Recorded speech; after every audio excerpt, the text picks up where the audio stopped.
Welcome to another episode of Whoreible Decisions. I'm your girl, Mandii B. And I'm Raceface. Oh, okay. Come on, AKA. Mandii, the second they put them on, I was like, take it off. You can't do, that would have been what, the third time? I was like, I don't like it. And she was like, you just got to get used to it, whatever, da, da, da. So during the first day I cried, I was like, I'm ugly. Like, I'm not cute at all. Then, this is so fucked up. I hope he doesn't see this. Because for some reason, my man is starting to click on Whoreible. I don't know why. But Girl, anyway, get him out of here. Block his ass. Block the whole IP. I don't know how. But if I could, I would. Okay, so this is really why I don't want to say nothing. He was like, baby, you look amazing. This is so cute. I told you this is better than Invisalign. It's going to perfect you. You're going to be so happy. Like, it's such a vibe, blah, blah. Don't care. Still crying. Go in the morning to the charging station. This dude is staring at me. He said something. Oh, who did your paint? I answered him. He's like, them braces look good as fuck on you. Girl, that's all I needed. Oh, my God. Nigga. Why is it a random nigga can do that? What is it about random men that give you a compliment? Random people. Bro, I'm telling you, I could be having a bad day. So you don't want no compliment from your nigga? Of course I do. But I feel like he had to tell me that. For example, I put on an outfit, I feel fat, right? Oh, you look good, baby. Okay. Boom, I go on the train, the girl's like, yo, that shit look fire on you. Ooh. Very Aisha Curry of you. I saw my light skin bitch? Y'all, no. Not you sound like a light skin bitch. So Aisha Curry got dragged I can't remember a couple years ago because she talked about like kind of feeling undesirable or less desirable with Steph, but kind of just wants the attention from outsiders sometimes to feel beautiful. Oh, yeah. And they dragged her ass. I remember they dragged her. Like, bitch, why the fuck you want attention from other niggas over your husband? You know, I don't really think it's that you don't want the attention from the person you love. I think when a person owes you nothing, it feels, oh my God, shit, this must be real. For example, all of the love I receive from a few main sources. My parents, my boyfriend, and my friends. Then Nina. If someone random pays me a compliment, it does kind of do something for my ego slightly. Especially women. I also think that a compliment given depends on where you're at in your mood. Because I feel like if you're feeling ugly and you get that compliment at the right moment, at the right time, cool. If you are like in maybe whatever other space, like it goes to where we say, what is it? It's either a compliment, it's flirting or harassment. Like, I think it also depends. Well, I'm not talking about flirting. I'm talking about a compliment. Well, I think it depends who gives it to you sometimes, so let's just say women then. So like, you like a compliment from a woman over a man? I would, but I'm just saying, like, I really don't.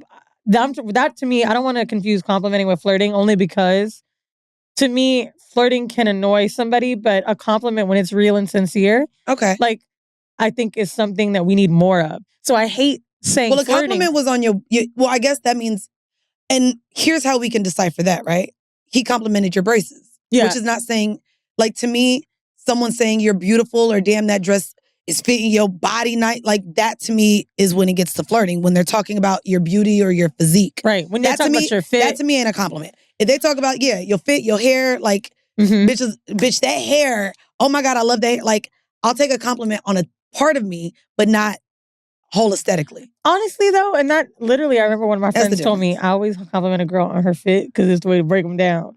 So maybe that's why he did it. Who cares? But it did kind of just feel like he had no idea I just got these braces yesterday. You know what I'm saying? So I will say a few things. They made me realize, like, to appreciate my beauty. Like, there was a moment where I caught myself putting on, like, actually, my man called me out. He was like, don't be putting on more makeup because you hate your braces. Oh. And I actually caught myself doing that. Well, he already told you he don't like makeup, period. He said, bitch, you in the mirror too long. Right. That's what that was. But he was like, don't do too much just because you feel insecure about these braces. Like, don't. Like, they look good on you. And it took me a minute to think to myself, like, yo, it's like a girl that cuts her hair. Like, to know that you're beautiful without hair. It's a very freeing thing. Bitch, and is? I'm not talking about you. I'm talking about anybody. You as well. Okay. A bitch that cut her hair, that's the most powerful bitch. Girl, that's my point that I'm making, Mandii. Most powerful It's a very freeing thing for women that have to cut their hair, that make the choice to, like, have a style that's not necessarily a representation of femininity, right? Because we always hear, like, longer hair, this and that. So Yeah, it just took me time to realize I got to appreciate myself. And I really think a lot of us don't take steps for improvement because we're worried about the ugly phase. So I would say the braces is one of them for me. Like, even when it comes to hair, right? Like, a lot of my homegirls are constantly wearing wigs or styles that are damaging their hair instead of getting through that ugly growth phase. You know what I'm saying? Like, instead of protective styles or just something else that's more natural. Like, literally, my homegirl doesn't want to go through an ugly phase of growing out color on her hair, so she keeps bleaching it. I'm like, babe, but when are you going to fucking... I mean, and then if she want to cut it off, she cut it off and put a wig on while it grow out. Not everybody feels comfortable to cut their hair. So that's what I mean by the in-between. So I think for right now, the braces are it for me. We're the in-between. The only thing they did that I want to fight that hoe about, I didn't know she was going to shave down my teeth like they was veneers, bitch. Oh. What the fuck is that?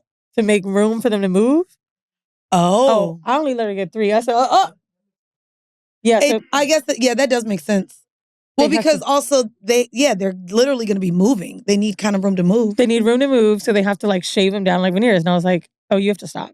What's that? Sorry, Baby Shark. You know they call him the Shark Chief. And then when I was on live, people were asking me about it, right? And this shit made me like, oh my God, I can't believe they're looking at it. So I was talking about the steps they made, and mad people were like, oh yeah, I don't remember them gaps before. I was like, oh, so you seen them? That's crazy. People play way too much. They just be wanting to say any goddamn thing. But, I will say I am happy about it, like, because Invisalign was not working for me. And the pain that I've been experiencing. Small Direct got a whole $4,000 from me that I'd never used. I got the tray 2, and that was it. Girl, you know you can get your money back because they went bankrupt? Oh. Did you buy it on your Amex? I think I did. Girl, I got my money back. Amex, they had to...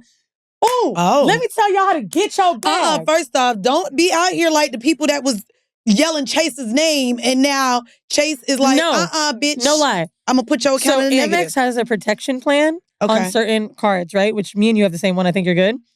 Smile Direct had a lifetime warranty. And now they don't exist.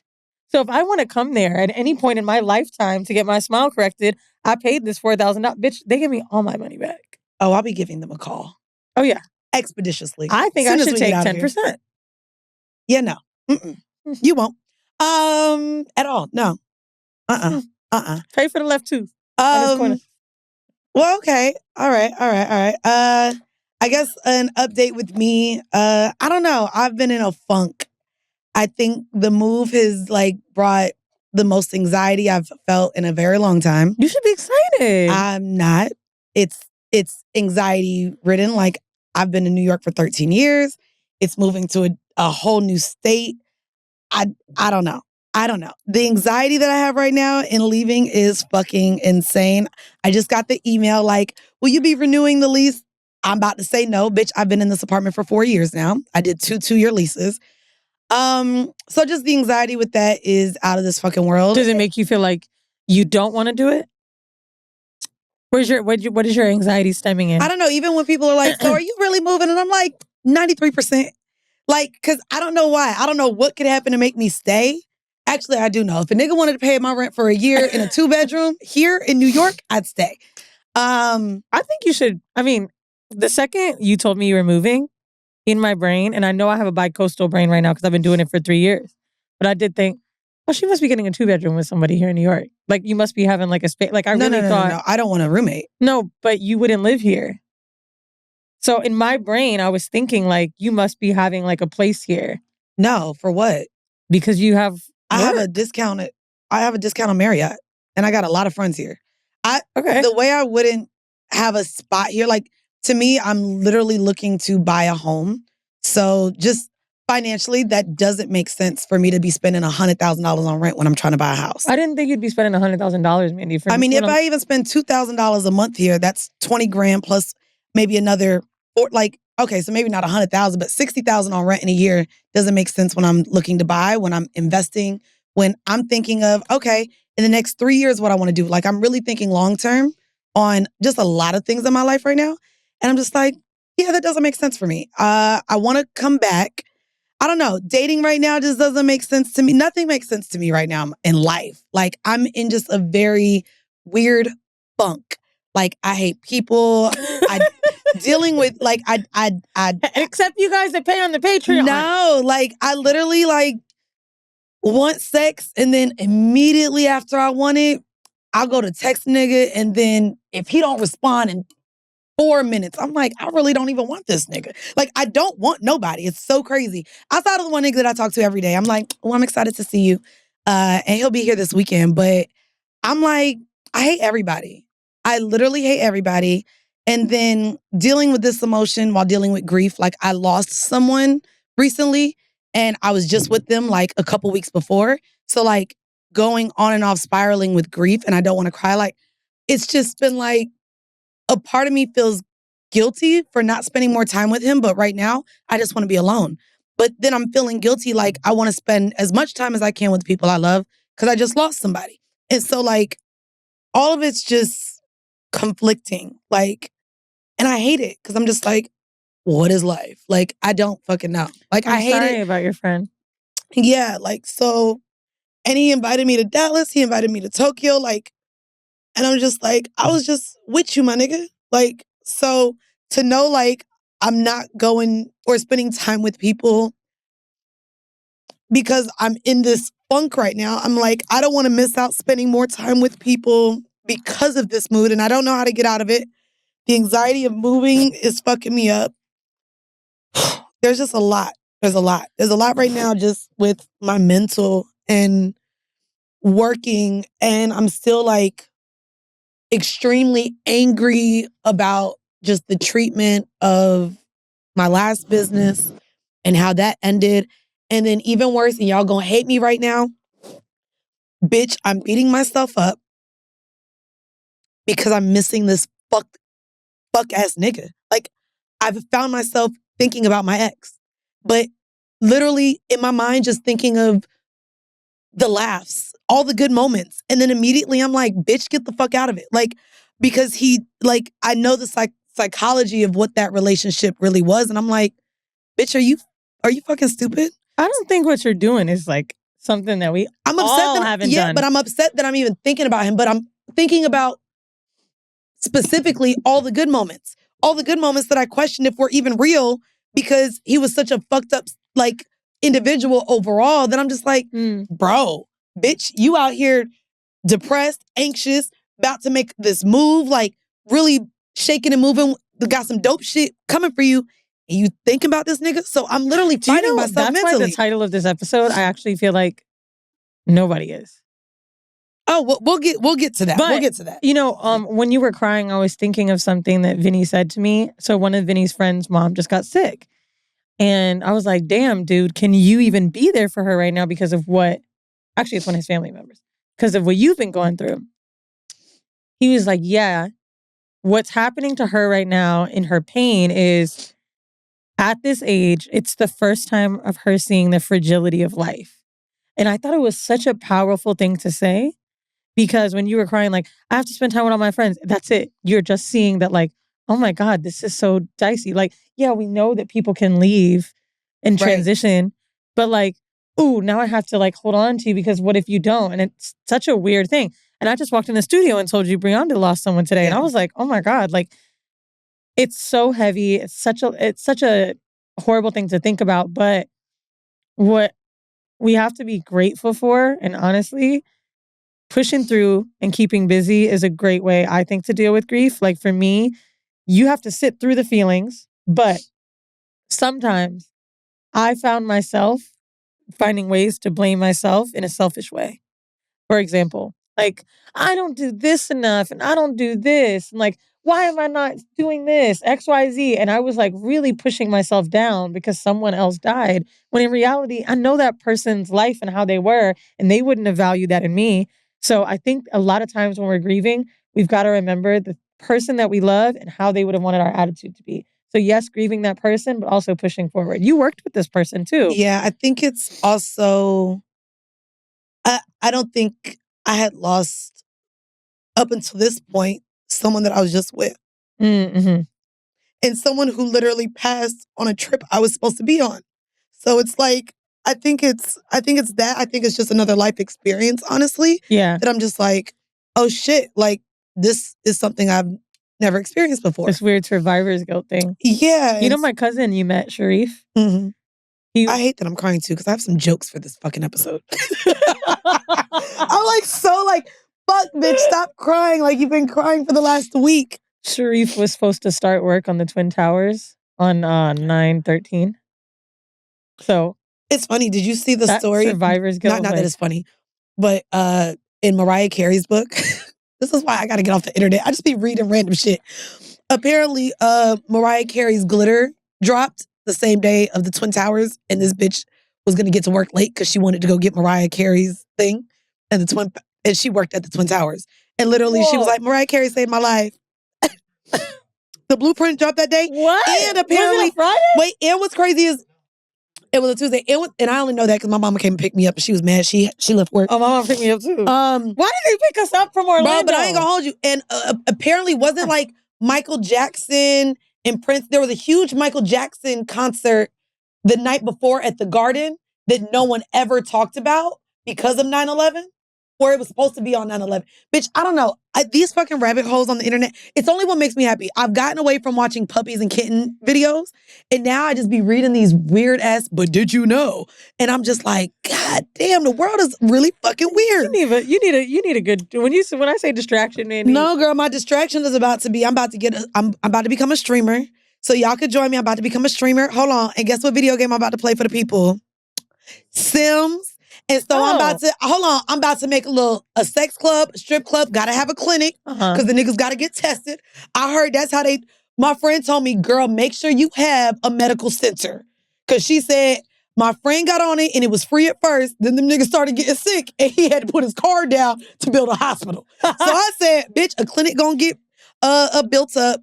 But then I was like, Mandii, let me just say this sentence. Don't do this. Don't do this. Mandi's about to play video games? Hold on, but only because when niggas that play video that's why it come for me. No. But the way I'm finna do it is I'm finna voice the people. Look, I'm gonna have a whole family, and guess what? I'm gonna make it the reality that's real. I'm gonna make sure this nigga, the husband, got a whole family at the end of the block too. So I'm gonna voice them niggas and talk about and show y'all how these niggas be living two lives at once. It's gonna be if you started dating a nigga that played Sims. No. I'm not going to date a video gamer. This is going to be a job for money and storytelling. It's going to work on my storytelling skills. Now, what if someone needed that job to help as their hobby with something? Okay, one moment. I don't want to, if there's a video gamer that's making, like, I ain't going to hold you. I'll take a little. So they got to make money on it. I'll take a Kai ass nigga, yeah. That nigga be streaming. That nigga Duke Dennis look good, bitch. Bitch, I just followed him. Huh. And I was like, oh, let me make sure he of age first, because these little streamers young. He's that nigga 30. Bitch, that you looked up his age too. I was like, now I'm taken. That's crazy. I was like, oh, bitch, Duke kind of fun. Who is that? Duke about to, maybe Duke could play Sims with me. What games Duke Dennis be playing? And you know what? Hold on. Because he might see this clip. Let me wipe these tears. We've never had a streamer on. I think we should diversify our guests. I'm down. And have Duke No. Duke Dennis. No. Duke Dennis, not Duke's dick. We done talked about other people to come on the pod. Who? As soon as I know I'll give a nigga some pussy, he can't come on the pod. So he got to turn me out.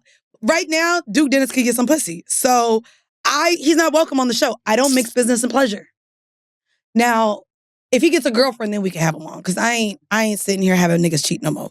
He plays video games. You don't like that? He get paid, though. Baby, he get paid, okay? I know. Yeah, no. I'm cool with that. What do you think about the new era of, like, I don't know, like the whole Elliot Wilson comment? You know, we love Elliot. Like, people just not fucking with Kai Cenat. Like, I feel like a lot of older journalists, like, don't like that shit.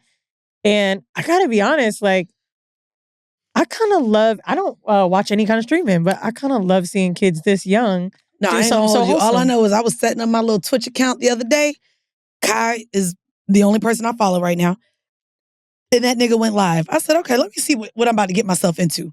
So I joined his live. Bitch, 4 minutes in, he's like, I'm giving $100,000 away this stream. I said, oh yeah, let me get my ass up in here. Because nigga is just giving $100,000 away. Okay. That's great. I mean, in terms of that, I think I've gotten to the same, like, I think it's a tale as old as time. Like the same way our parents didn't like our music growing up and now we don't like kind of the music dropping.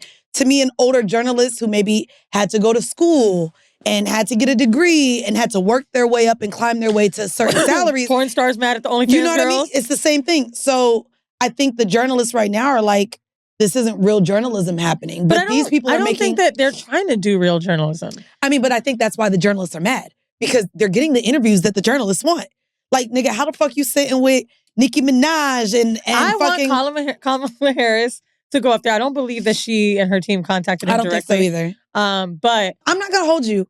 I do not care at all to see a Kamala Harris sit with a Kai Cenat because I thought it was completely awkward that Redacted Minaj seemed really out of place because I didn't watch it. She's late into her 30s sitting with a 21-year-old. Like, it was just strange. It was strange to me. Like Kevin Hart? Kevin Hart made sense, but they're boys. They're comedians. They were doing, like, a grown-ass woman sitting with a 21-year-old boy just doesn't make sense to me. Yeah, but Speedy, if she would have sat with... And then that's the thing. Kai Cenat also said, nigga, I don't give a fuck about politics. What the fuck they sitting together for? To be honest with you, though, I kind of think he doesn't need to give a fuck about politics. Like, I think that's the point. Like, humanizing these politicians. Like, Charlamagne's been talking about Kamala a lot. And I think everybody's like, oh, he's getting paid. But he doesn't they don't realize, like, she been talking about Charlamagne. I remember when... She came on The Breakfast Club. Yeah, no, but, like, they're friends. No, and his she show. went to South Carolina. Yeah. And, like, that whole thing about the greens in the airport, like, she told that story 2 or 3 years ago. So, of course, he gonna pipe up somebody that's his girl because he knows how she is. Yeah. I literally said to Charlamagne, I feel like because so many black men are out here, like, supporting Trump, I was like, I don't know why they can't connect with Kamala. I think it shows how much men, like Charleston White, like, just don't respect black women. No, they don't respect women. I was like, if Kamala ever said the word nigga in front of you, just slip and tell the story. Oh, I ain't gonna hold you. Just tell us that Kamala, I ain't gonna hold you. These niggas, I think people need to know. No, listen, a couple weeks ago, the internet was in an uproar.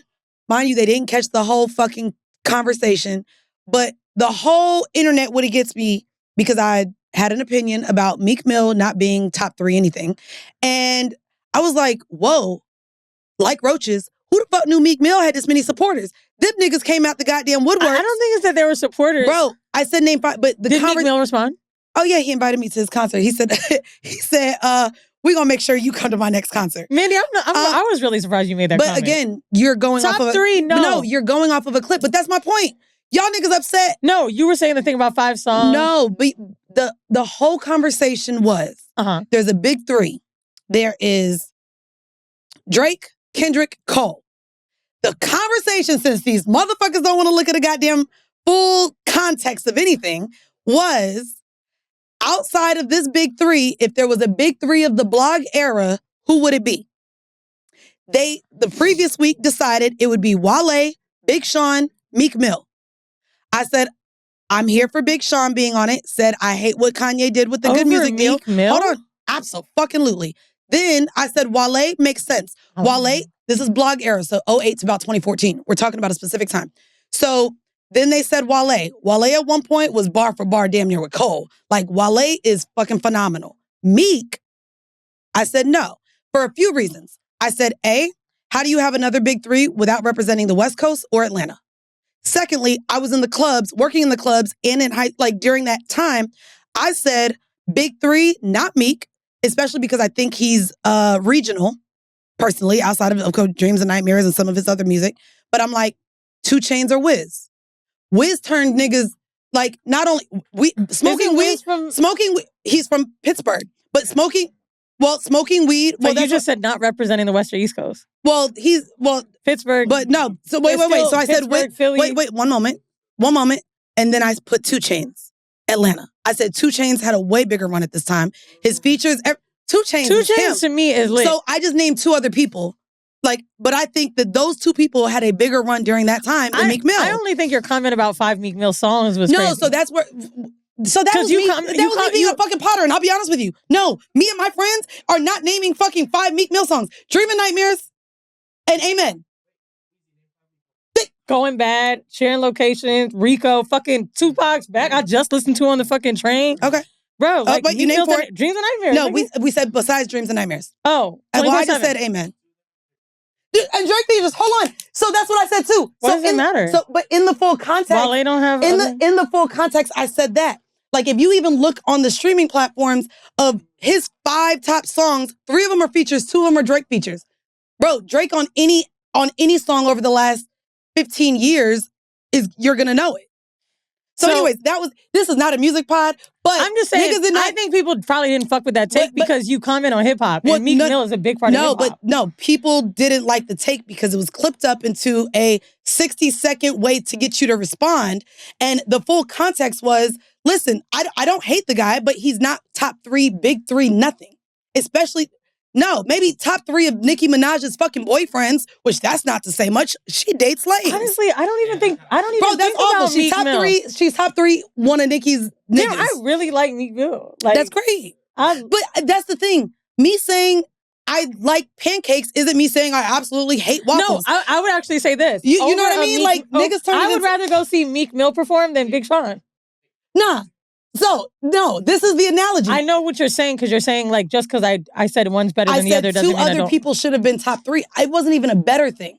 We're talking top 3 within the blog era. Like, this is why I say context means shit. My argument isn't that Meek Mill sucks. Isn't none of that. It's that within those 6-7 years, I would put Wiz and 2 Chainz over Meek. And that I don't think Meek makes a top 3 or big 3 anything. He doesn't. Y'all can still like him. Y'all can name 10 songs. I still don't think within the hip hop realm that Meek is him. And what I found Meek crazy got too. Range, though.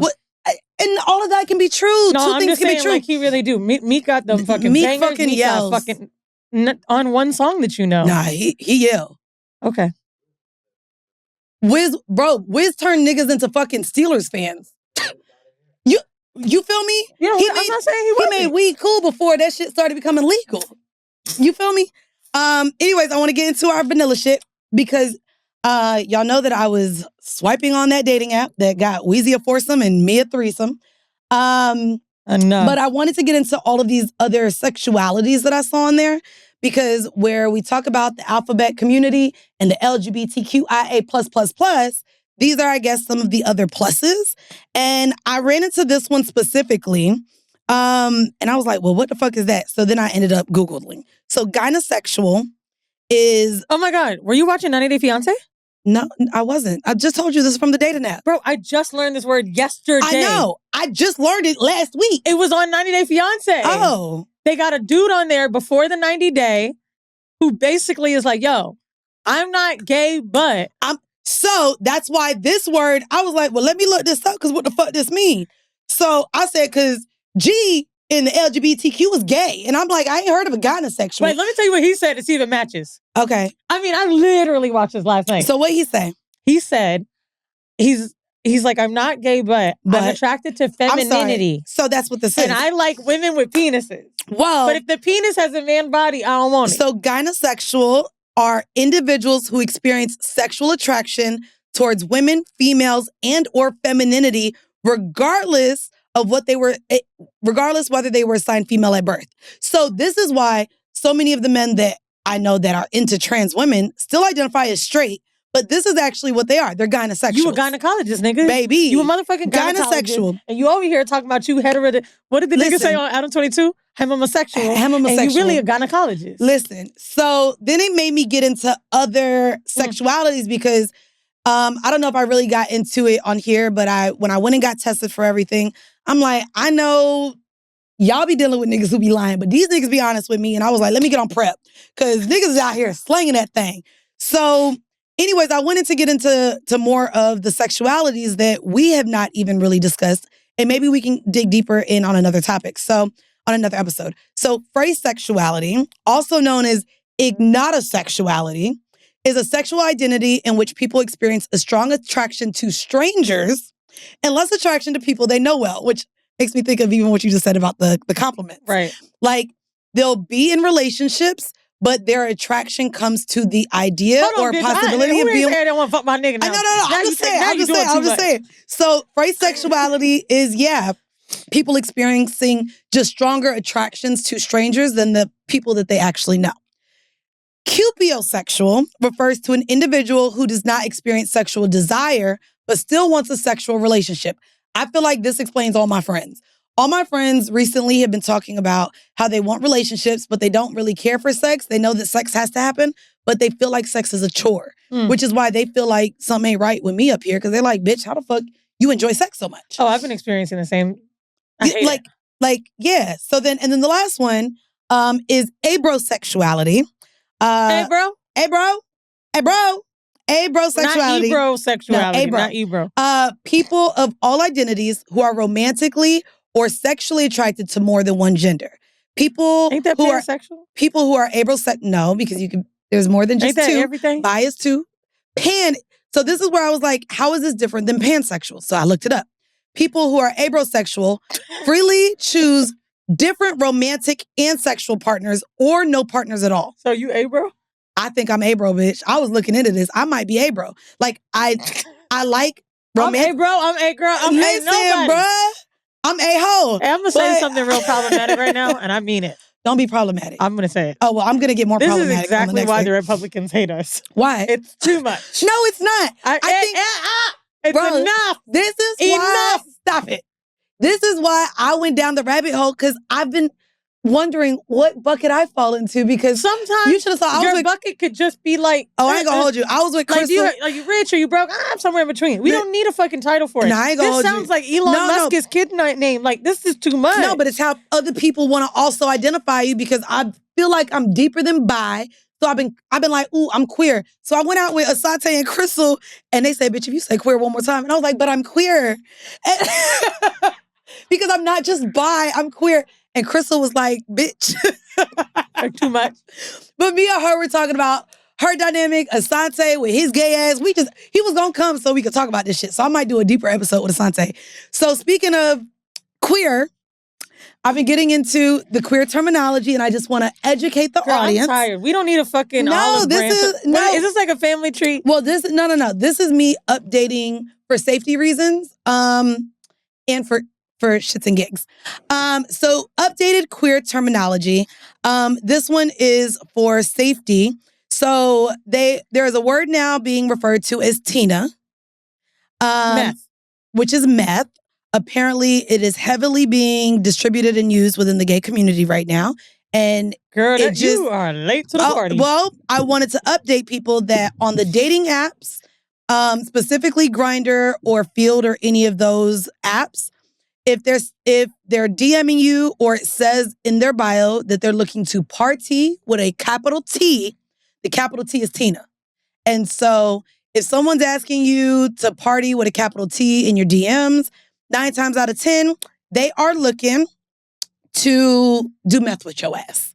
And Vinny found that out the hard way, honey. That's what I'm saying. So I think it was like, I think I've heard of this like, when I say maybe more than 5 years ago, but a lot of Grindr terms, like there's a whole glossary. I want to go through the glossary. Yeah. But the Tina is like a big one. Well, and it's funny because I always it was big for the whites, for if you were dealing with the whites, but now it's getting into with the black gays are just being put up on black people do as many drugs as white people. They just ain't throwing it in your face. But the thing that's interesting about Tina, when I heard it the first time, I thought, because I think it was Rick Ross said in a song something about moving Christina, and he was talking about cocaine. I thought any white girl name was cocaine. Oh, I thought crystal meth. Oh, well, it should be Crystal. This too much. It's too much. All I know is Molly, and that's who I'm trying to be around. Well, I want to bring up another thing that's happening in the queer community. And this is going to lead to our hors d'oeuvre, okay? So, you familiar with the term Mona Lisa? No. Oh, bitch. That's why I didn't put it in the outline, because I wanted to surprise you. Hold on. If y'all had to guess, damn, y'all ain't mic'd up. If you had to guess what Mona Lisa meant, what would you think it means? Is it ketamine? Ooh, not you staying on the drugs. Oh, I thought that was the point. Nope. It's a little different than that. Oh. So, hilarious. Y'all know I follow all the gays on Twitter. It will forever be Twitter. Fuck Elon. So, Mona Lisa is the art of painting. And is it shit? Bitch. So, let me tell y'all how I went down a whole thread. And this is where y'all can't cancel me because this is what they be talking about. So this guy talked about fucking a Mexican bottom. And apparently there is a stereotype about Mexican bottoms. And it makes sense. The tacos, the rice and beans, the hot sauce, apparently they are known to shit on dicks because they just are Mexican. This is my favorite clip of all time on Twitter, or not Twitter, Instagram, anything. I want to interview this dude one day. What did he say? You've seen this. It was the first time where I'd really heard someone talking about painting and shitting, but they were in jail. Now they call him Mona Lisa, baby. The person he's interviewing, right away, the person you're going to hear talking is a white man. Out in prison. You know. As a BOTCOM, how do you clean out in prison? You don't. In prison, you don't really clean out. So what you would have to do is starve yourself for 2 or 3 days. So everybody knows Tuesday is what you call chicken day. Them men will be mad at me. You for real. Look, but you know what? They were freaky in there. They were. What you mean? What's your definition of freaky, babe? Like they wanted you to paint on them. That's what they do. That is a white man talking. I want to interview them so bad. The conversation right now about painting, they want you to paint on is them. a whole thing. So I wanted to talk to y'all about not painting. We is gonna keep it clean over here. So the hors d'oeuvre for this week is about anal training. I do want to just give you the quick 4 steps of anal training. Of course, the first one is cleaning it up. So you can douche. Also, in a lot of anal training kits, there is like a douche thing. What is it? Like, you know the little things that they be using to get the little boogers out the kids' noses? It looked just like that. But you fill it up with water and you're supposed to just splash it up into your boo-tay-hol. It looks like a baster, turkey baster. Like a turkey baster, just like that. So you kind of put the tip in your ass and just put some water and let that shit fall out into the toilet. Then you want to lube it up. This is for anal training. So this is this is so that you can get the boo-tay-hol ready. Then you lube it up. There is also in anal training kits, which I just got one, that's why I know all the little tools. There are lube injectors. So if you feel like maybe you're not getting deep enough into the rectum, there are now lube injectors that you just kind of, it's like a syringe, you put it in your little boo-tay-hol, and then you push the lube up into the boo-tay-hol. Then you choose your butt plug size. This is what you want to do to widen up your boo-tay-hol to get it ready to take some dick. Now, I did look this up because it was a question I had, because it's something where I be thinking I'm getting ready. They do say that you should not have a butt plug in your ass for longer than 30 minutes. Not sure why. This is what the internet said. This is from loveplugs.co.uk, because I was looking up, like, can you sleep with a butt plug? Can I go to dinner with a butt plug? How long can this butt plug stay in? And they say 30 minutes max for the butt plug in your ass. Now, the hors d'oeuvre that I have for y'all, if you're into using a butt plug, I did this a couple months ago, and it was really sexy. And so I just wanted to share what to do. Sexier than spit bubbles in a threesome? Yo, shut the fuck up. So, I ended up doing, I love the jewels, like the bedazzled butt plugs where it looks like my little boo-tay-hol is a diamond. So I had that in because it looks good during back shots. And so my tip is, after you give him the visual of the butt plug in your ass and he does it, turn to the side, make sure his dick stays inside of you. And this is where you also talk to him. Like, oh, did you like fucking me from the back? You say, like, So while he's doing that, say, you want to feel something? And literally, while he's in your pussy, y'all, grab the butt plug and slowly pull it out. He can feel it. Because your rectum and your vagina is right there. So literally pull it out and be like, oh, you feel that? You feel that? You feel that? Just listen. No, bitch, there ain't no shit because you done did the other steps to clean your booty hole out. I know there's no shit, but you know as well as I know, whenever you pull something out, finger, whatever, it's a little bit of shitty feeling. No, not for me. You're telling me whenever something exits your ass, you don't think about shit. Well, when someone slowly pulls this is what you do. After you slowly pull it out, first off, you're not supposed to think about that shit because then you're going to ruin the moment. So what I did do, hold on, so you ready? So what I did do is after you pull it out, oh, you feel that, you feel it coming out on your dick. Bitch, I threw it across the room. Ain't nobody see what was on it. So if anything was on it, I'm going to deal with that later. Smart. Pulled it. Bitch, threw that shit. Heisman Award, bitch. Bop. Across the room.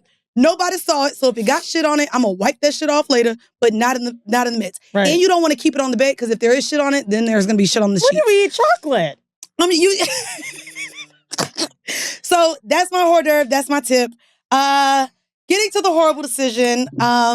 I love that you have a different outtake on this. So I wanted to choose I've this been specific. single by choice. Well, can I introduce the goddamn topic? Girl, it's the title of the episode. Well, I wanted to bring it up specifically because the internet right now has been talking about not only the doctor who sat with Kim and Nick Cannon, they've recently destroyed Tracee Ellis Ross. And I think maybe once a quarter they come after her, questioning if she's really happy being single. But also, I came across a recent article, and it's actually old. I didn't know this happened so long ago. But Maya, who has been performing and being seen on many festival stages lately, looking fucking amazing, married herself. So, you ain't know that? Wait, I don't even know what you're talking about. Maya who? Maya the singer. My love is celibate. like, whoa, my. She married herself. She married, in a whole, bitch, she has wedding pictures. Bitch, in a whole ceremony on a beach. When was this? How did we miss this? This is why I said, wait a second. Maya married herself. I want you to see the wedding pictures. Maybe we can have them pull up, bitch. And she explained the reason. Don't do this. Don't do this goddamn face. I know we talk about the women that get on their knee to propose to a nigga. This bitch said, I'm going to put the ring on my own finger, be on the beach, glam was glamming, and she married herself. So I really like Maya, and I hate that, like, the feelings that I have about this. So she married herself in Seychelles.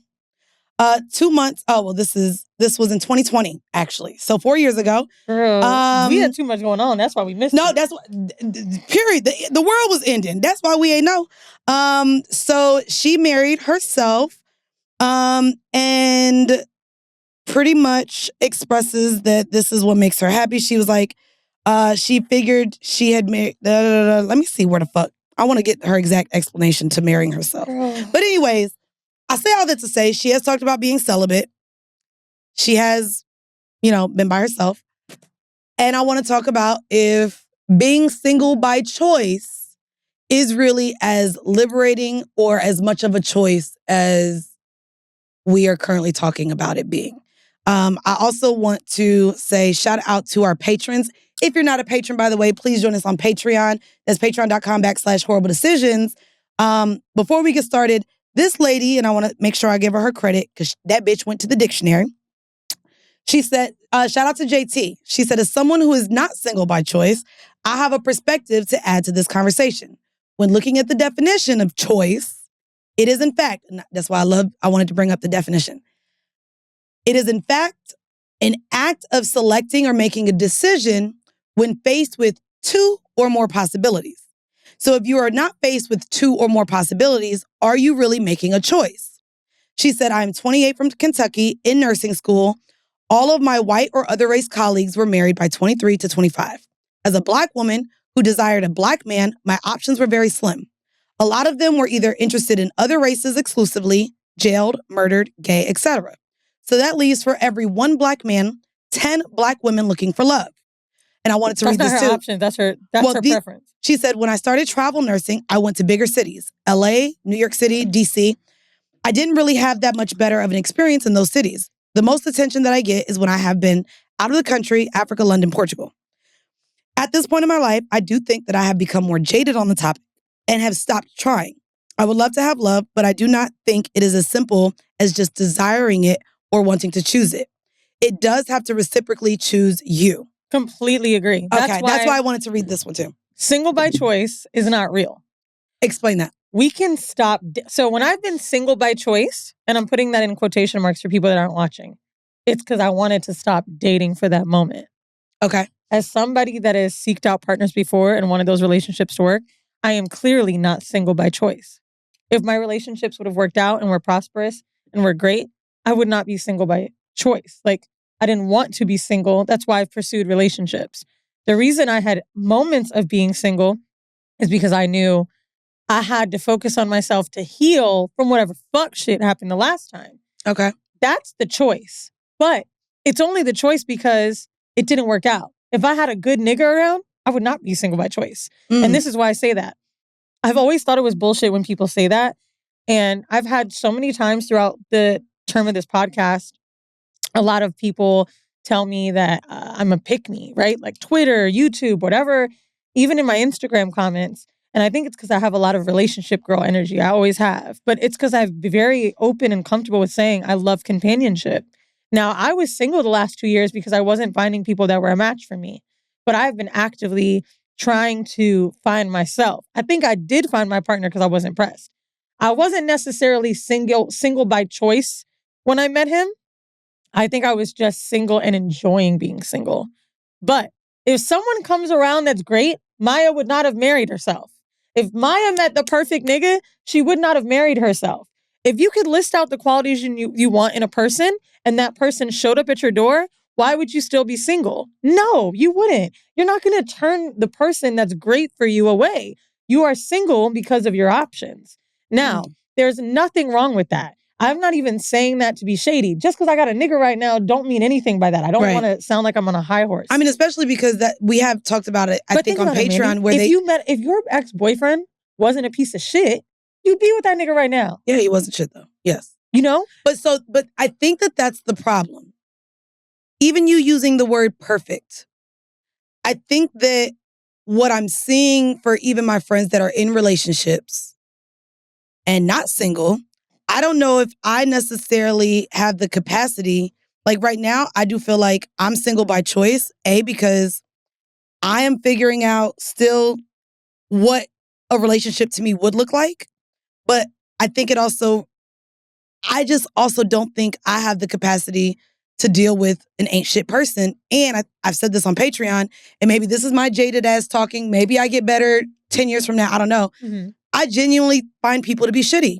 And I find it to be very difficult to coexist with someone who is living their life and trying to navigate and figure it out the same way that I am, to where it almost seems like another job. But if you met someone, Mandii, that had a lot better qualities than these last few people, like you've been annoyed by a lot of the men you've dated. If somebody was better, I'm annoyed by all the friends my friends are dating. Like, what do your friends have to do with you? Well, because when we're talking about how people are showing up right now, just overall, and this fucking podcast could be one of the things y'all blame too. Even seeing the iterations of what's happening online and listening to what my friends are dealing with and going through. I don't know. I think I'm emotionally and mentally exhausted, but I have very also little faith with thinking someone can't show up. First of all, whatever your friends are going through, cut that out.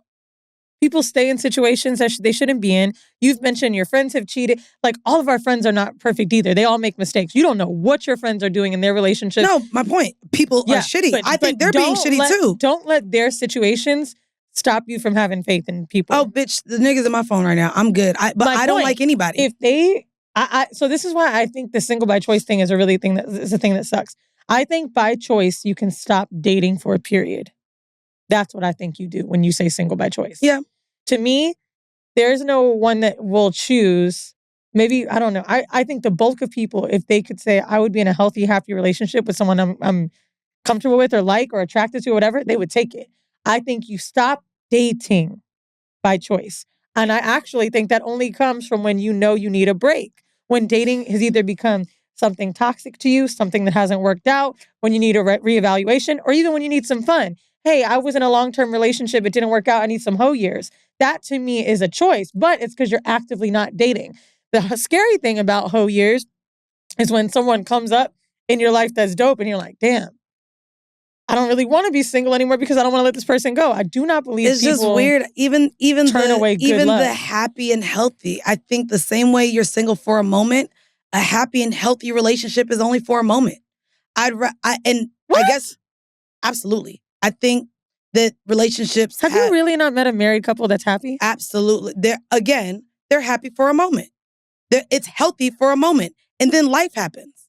Like, I don't think this is why relationships don't last forever. I think that there are happy and healthy even moments in a relationship.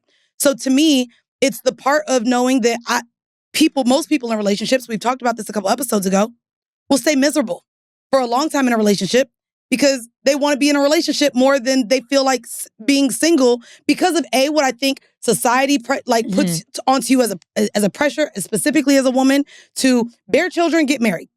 The same way I believe that having kids is a choice, I absolutely believe being single is a choice, but even the way that you umbrella certain relationships being happy and healthy. The same way you're single for a moment, I think relationships realistically are only happy and healthy at a moment or for a moment. Do you think people are not for a moment happy and healthy while single? I have a lot of single people that complain.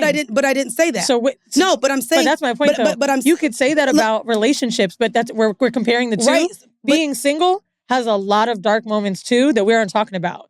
When it comes to holidays, when it comes to feeling like you're being left out, when it comes to intimacy, nobody's going to convince me that they're not equatable. Like, I used to make the comment a lot of times, like, yeah, I'm single, but, and I heard Dr. Bryant doing that Cam Newton thing.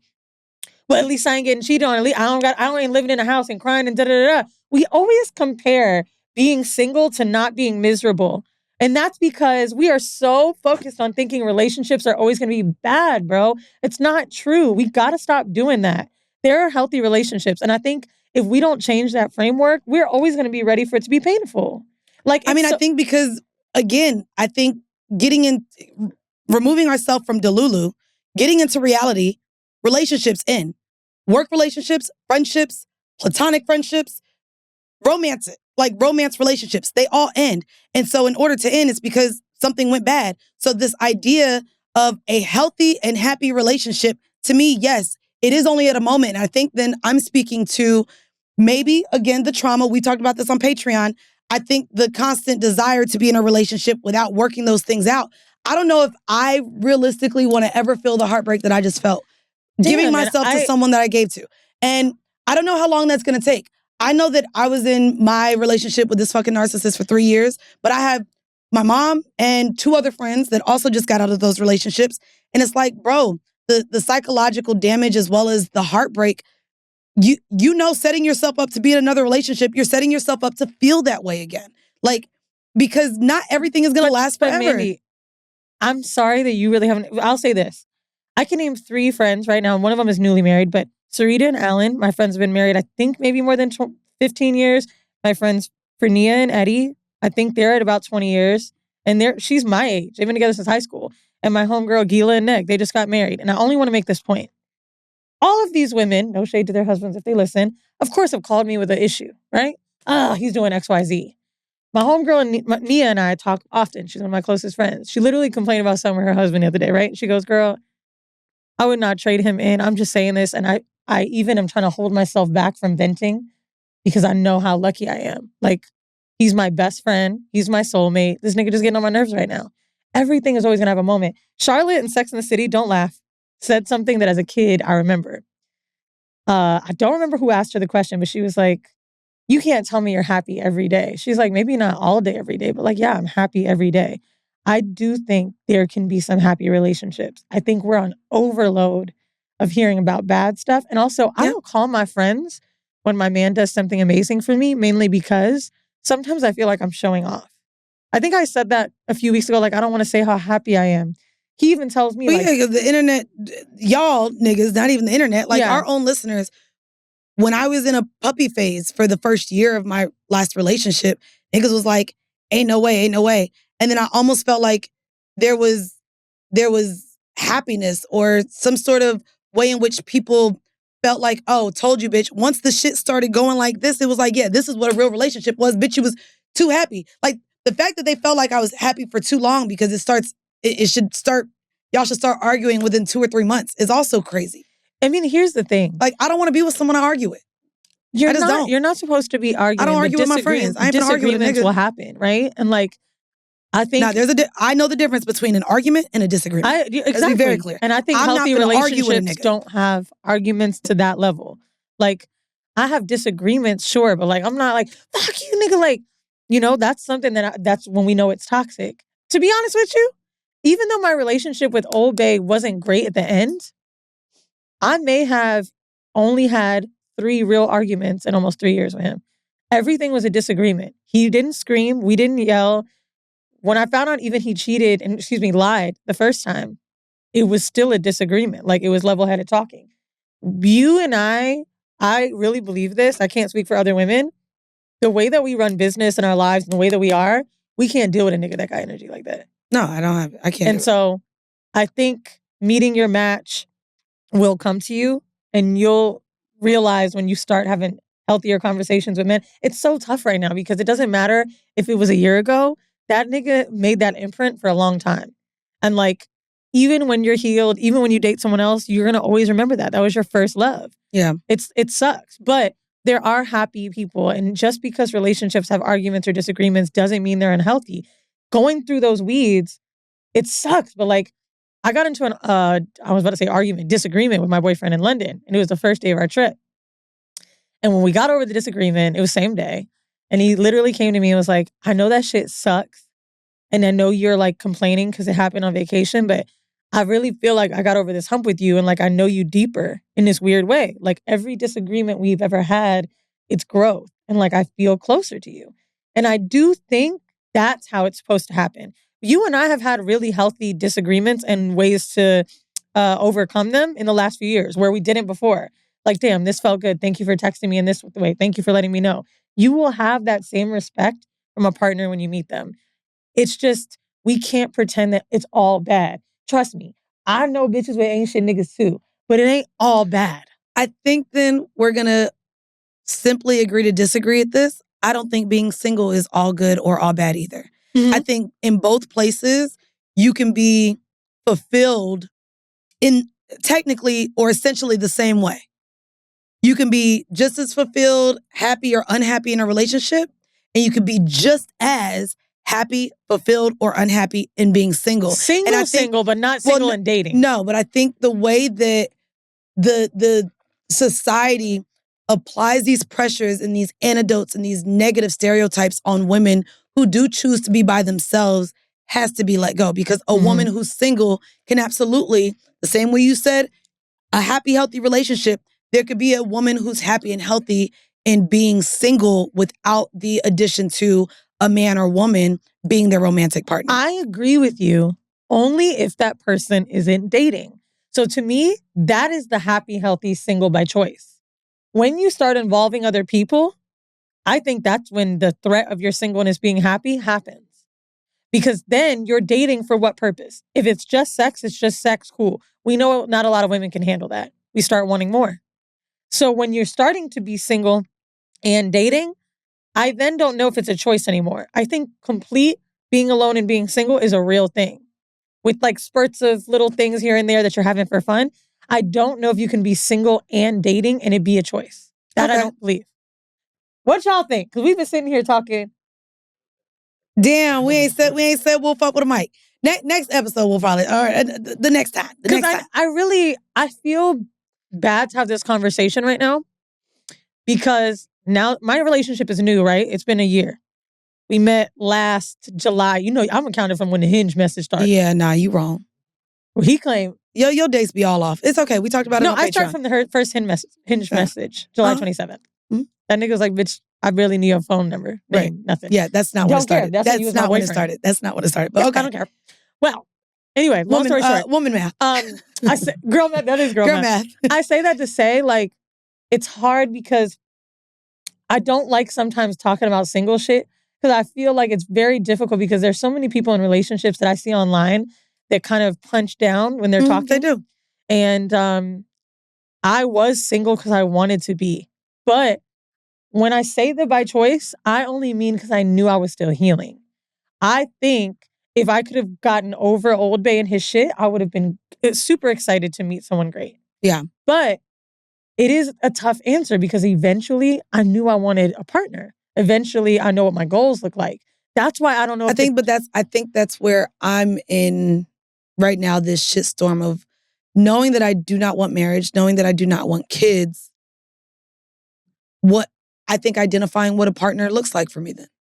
Like, and how as a woman in my 30s, dating probably a man in his 30s or 40s, how I find someone that aligns with those things. Like, so do I sit here and have the internet say, bitch, you dumb as hell because you dating a nigga with 8 kids, 3 baby mamas? Because that might be someone that works for me. Because he doesn't want kids. Because hopefully he doesn't want any more. Like, so the things that I'm also seeing punched down on online is like, well, damn, that might make sense for me. Will it make sense for me? Do I want to be a stepmom? Like, I don't want to be married. Like, there's just all these things that, again, societal pressures has me just feeling like maybe I'm just gonna stick to myself for right now. And I think that I am like the fact that in this moment of grief and anxiety, my ex who fucking terrorized me is popping back in my mind.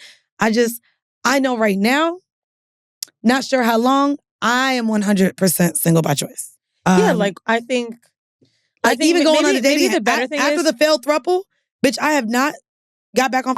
I have not got back on dating apps. Even feeling leave like that out because I don't want them hoes finding me. Even me, you know, toying with that dating app, finding a couple, and really like in my mind seeing like, oh, maybe this could work, and them not being on their shit. Girl, I don't want to deal with. Let me tell you, that's why I wanted my man to listen to that episode, because I was really like, I want you to hear this because there's so many things. Like, I could tell you wanted to have a nice relationship with them, which is why I didn't go hard during the episode, because it had nothing to do with you. It's just, you know, at the same time trying to be respectful to people you liked. But it really showed me like, oh, I don't want this. It showed me so many things about like domination that I don't appreciate. It showed me so many things about pleasing someone that I don't appreciate. And it's funny because I feel like listening to that story made me think, this must be what my homegirls think I'm in. They must think because I'm a sub, like I'm that girl that's just like, oh, okay, we're meeting someone today, or like, I don't know. And then I saw a comment about someone saying you had more of a connection with the dude, or like, oh, bitch, I wanted to respond to that. Do you know? Hold on. I don't think you showed him more attention. No, that bothered me because, bitch, me and her were talking. We were on, like, I was so much more involved with her. I was only even allowed to show affection to her in public. Does that mean you had more of a connection with her just because you talked to her? I felt like I was surprised at how much I really enjoyed her. That's why I was so upset. I ain't talking about. No, I think I did. But let's be very clear. I've also sat on this pod and said, sexually, I want to be with a woman. Romantically, I want to be with a man. Right. Which is what I felt like in that dynamic, I was going to be able to get both without crossing the boundaries for whatever they had going on. Ooh, bitch, you said something right now that's probably the reason she ain't fuck with your ass. She didn't know that. But no, I'm saying, I think that was but my it may have come to fruition. But reading that comment also... Because you just wanted to fuck her. Well, it frustrated me. Well, no, because that's what I'm saying. We then were, bitch, cheersing. I had her do a pickleback shot for the first time. We went and got oysters. Yeah, you had fun on with a her, friendship, Mandii. right? So on a friendship level, but romantically, no. But on a friendship level, that was still there. I can still the way I show up for my friends. Let's be very clear. I'm not talking about your friends. No, right now. but what I'm saying is how I show up for my friends goes way deeper than how I show up for some niggas. So to me, how I know again how to show up and what I was willing to give her would have been stronger than how the fuck I would have showed up with him. Right, but what I'm saying is like. You said, I wanted something sexual with a woman, romantic with him. But that's why I was looking to date them as a couple. Right.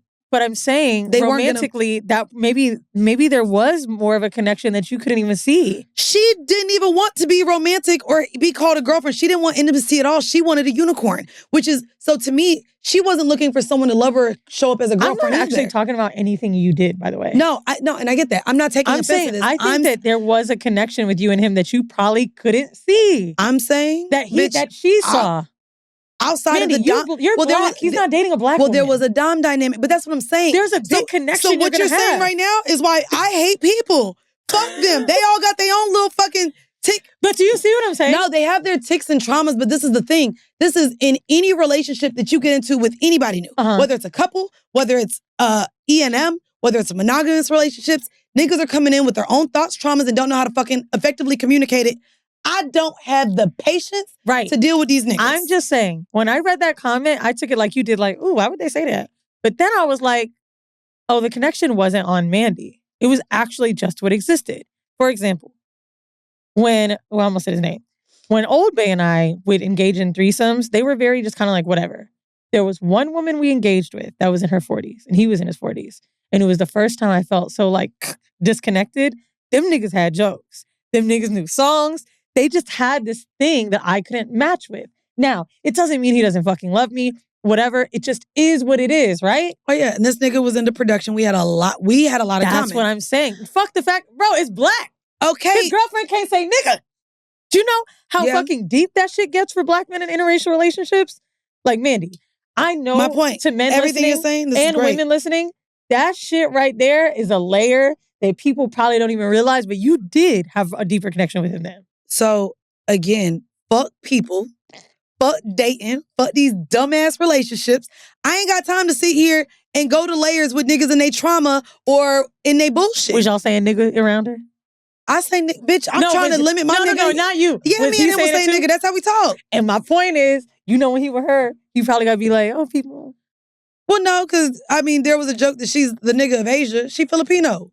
Yeah, I'm so tired of that's, you know what I mean? No, but... No, I get it. I'm not giving anyone... nigga? I'm not giving anybody a pass to say nigga. No. Oh, but when Filipinos love to do that. No, they do. It's too much going on in the Bay. I'm going to say it again. No, we've had this conversation. Having sex with Filipinos, and there's Blasians. And because there's Blasians, then the regular Filipino cousins be in confusion. I get it. Yeah. No. At the end of the day, again... They got the black daddy. I'm not going to sit here and dissect even the disparities between ethnicities and cultural backgrounds. When dating somebody, like, I give up. Girl. Like right now, why not? I'm good. You wanted to Hitachi Wasta, and you did. And now you don't want to be in it?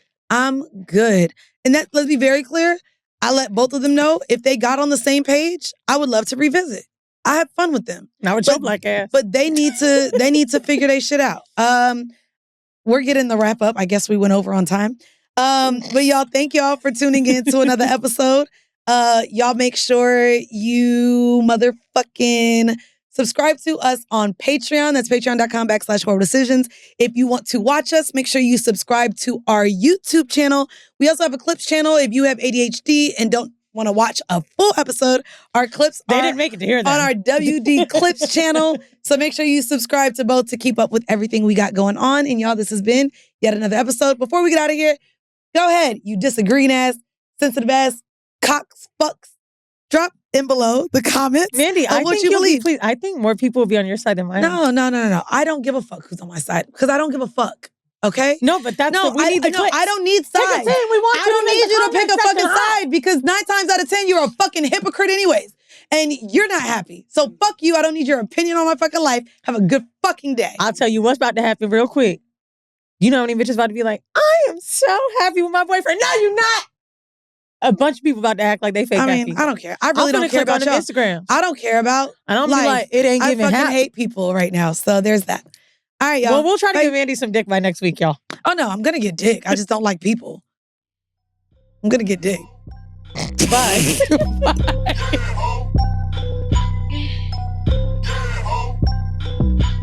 Yeah, I'm just on my phone. Because you ain't never ready, that's fine. I don't know when we supposed to go. It's bonus bitches is ready to go. It's Patreon. It's giving, you got me talking about this shit that you gotta see it's disgusting. You just, come on, be professional, bitch. Hold it, disgusting. All right. Gross. Well, I'm back. Holy shit. Girl, I want to give you a COVID test after that. Gross. My mom has COVID right now. Oh, won't stop calling me. Jesus. If anyone has a friend that has COVID, they just don't know what to do with themselves. My mom's like, do you think I could walk around the block if I don't touch anybody? Bro, that's what I'm saying. Like, bro, that's why it was spreading the way it was. Bitch, I think my mama waited till the exact hour that they said it was good and she went to the club. I said, Mama, no, they said 5. She went downtown and was drinking. She stayed home for the 5 days and it was like, I reached the 5th day, bitch, I'm going out. I've been in the house. I said, you don't know if it's gone yet. What are you talking about? You know, it went from 2 weeks to wait till you get a negative result to now it's only 5 days. But everybody 5 days differently. And I was like, you know what? I hate everybody. Girl, speaking of downtown Orlando, I have to go to a wedding. Do you remember James? He came on like one of our first episodes. My friend James, who was in a cult, who met Vinny. Yes. Because they went on a date, is now getting married to a woman that he's been dating for 4 years, who has an OnlyFans, who... her name, should I give it out? I can't give it. But anyway, I wanted to bring up her OnlyFans because literally I was like, I've never been to an OnlyFans girl wedding and it better be turned up. Okay, so I want to say, and we're on Patreon, so I'm just going to go ahead and say it. So, yes, I've been actively speaking to just multiple sex workers at this point because I would assume that sex workers just have a different mindset of liberation, acceptance of things. And one of my sex workers recently just had to block him on everything because this dumbass fuck nigga felt away. By the way, see, this is not the clip because I don't need niggas thinking, guessing, atting. I don't need go deeper into this episode. Do not make this the goddamn clip on YouTube or a clip. Anyways, I was so offended. This nigga literally felt away and did not want to see me because I posted the throuple that lasted for only 2.5 weeks. So because I posted them on Twitter and he saw that I was dealing with a couple, I had reached out to him a little while after, clearly once I knew it was dead in the grass, to see him. Like, bitch. He lives in New York? He lives in another state. But would like to see you. Bitch, I got miles. You got miles. We could fly. We could meet. We could, So hit him up to link. And he goes down this rabbit hole, I guess, with me on how he was completely turned off by me having that couple or me having a couple.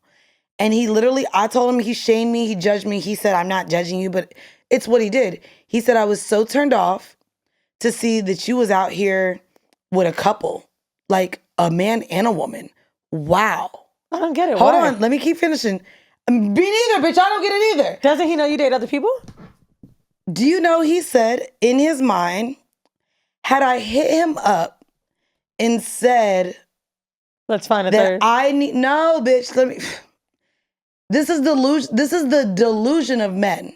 He said, had I hit him up and said, I've been so deprived from dick that the only dick I want is his, that would have been fine. But the fact that he knew I could have and fuck whoever I want, both men and women, he said, whoa, you be outside fucking. And I was like, even though I don't just fuck anybody, he said he was turned off at seeing that I had the ability to date a couple and fuck a couple. And he said, if I fuck anybody at this point in my life, I want my dick to be the only dick they want. Huh? Hold on. The only dick that they crave, because that's what would make me feel good. And I said, my nigga, right after I fucked you the last time, a week later, I had to see you fuck a bitch online because you're an OnlyFans nigga. And so you just caught a snippet of some bonus content over on our Patreon. How are you not a subscriber yet? How? Patreon.com/Whoreible Decisions for a bunch of really fun content from us.